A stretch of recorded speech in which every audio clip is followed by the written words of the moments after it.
पूरी तरह भड़क उठी थी और वो भी जोरदार डांस करने लगा। इस रोमांटिक माहौल का फायदा उठाते हुए दोनों ने एक बहुत ही खूबसूरत रात साथ बिताई। अपनी पर्सनल बातें शेयर करने के बाद सारा और डेविड ने आसमान में ओरियन तारे को देखा। मेरे पिता अब तक शायद वहां पहुंच गए होंगे। सारा ने डेविड से पूछ ही लिया, जब तुम बहुत दुखी होते हो तो क्या करते हो? क्या तुम कविता लिखते हो? फिर सारा ने उसे अपने लिए एक कविता लिखने को कहा। मैं पहले से ही लिख रहा हूँ। सारा को यकीन नहीं हुआ। तो फिर मुझे पढ़कर सुनाओ ना। कुछ प्यारे पलों के बाद वापस काम पर तो लौटना ही था। अगली सुबह अपनी गर्लफ्रेंड को किस करने के बाद डेविड फिर से जिपलाइन के जरिए वापस जाने लगा, लेकिन हमेशा की तरह कुछ न कुछ गड़बड़ तो होनी ही थी। असल में उस खोखले आदमी ने छुपके से बम फोड़ दिया था। ये देखकर कि डेविड ने अपना पैराशूट खोल लिया है, सारा ने तुरंत अपना गियर पहना और उसके पीछे कूद गई। लेकिन किस्मत खराब थी कि वो सीधे एक बहुत तेज बहने वाली नदी के बीचों बीच गिरी। उसका पैराशूट बुरी तरह फंस गया था। उसने जल्दी से रस्सी काटी और खुद को बचाया, लेकिन इस हड़बड़ी में उसकी इलेक्ट्रिक क्लाइंबिंग क्लिप पानी में गिर गई। पानी के तेज बहाव के बीच सारा ने मौका देखकर एक लकड़ी को कसकर पकड़ लिया और तब जाकर वो सुरक्षित किनारे पर आ पाई। दूसरी तरफ डेविड अपने पैराशूट में हवा में उल्टा लटका हुआ था और नीचे एक विशालकाय कीड़ा उसे खाने का इंतजार कर रहा था। गनीमत है कि डेविड को समय रहते होश आ गया। उसने ऊपर देखा और गोली चला दी। गोलियों की आवाज सुनकर सारा का ध्यान उस तरफ गया, लेकिन बुरी बात यह थी कि नीचे गिरने के बाद डेविड फिर से किसी अजीब से चिपचिपे लिक्विड में फंस गया था। क्या यही वो जादुई ट्रिक है जिसके बारे में सब बात करते हैं? तभी कई सारे पंजों ने उसे चारों तरफ से जकड़ लिया। अब ऐसा लग रहा था कि उसकी जान नहीं बचेगी। ठीक उसी वक्त सारा वहां पहुंच गई और उसने सटीक निशाना लगाकर डेविड को बचा लिया। अपनी गर्लफ्रेंड को अपने पीछे कूदते देख डेविड बहुत इमोशन हो गया, लेकिन इस खाई के नीचे की दुनिया बिल्कुल अंधेरी थी, जैसे दुनिया का अंत हो गया हो। हर जगह घना कोहरा था। दोनों अलर्ट होकर पहाड़ की दीवार ढूंढने लगे। तभी अचानक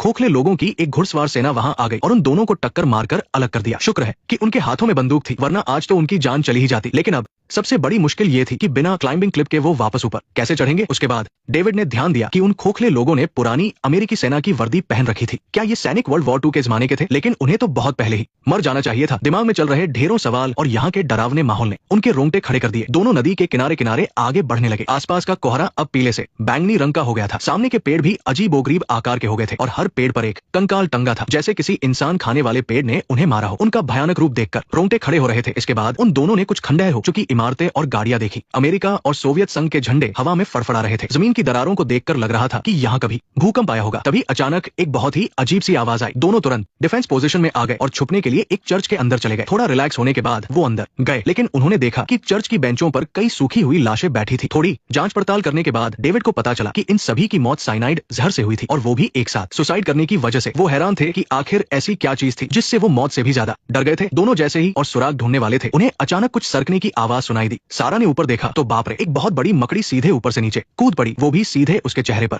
ये जगह तो सच में बहुत शापित है। इसके बाद उन दोनों ने मिलकर जोरदार फायरिंग शुरू कर दी। जैसे ही वो दोनों वहां से निकलने वाले थे, दरवाजा खुला और वो खोखले लोग भी हमला करने आ गए। दोनों तुरंत मुश्किल में पड़ गए क्योंकि खोखले लोगों की संख्या बढ़ती जा रही थी। बचने के लिए सारा ने ग्रेनेड से एक दीवार में छेद कर दिया। दोनों वहां से भाग निकले, लेकिन हर तरफ उन्हीं खोखले लोगों का कब्जा था।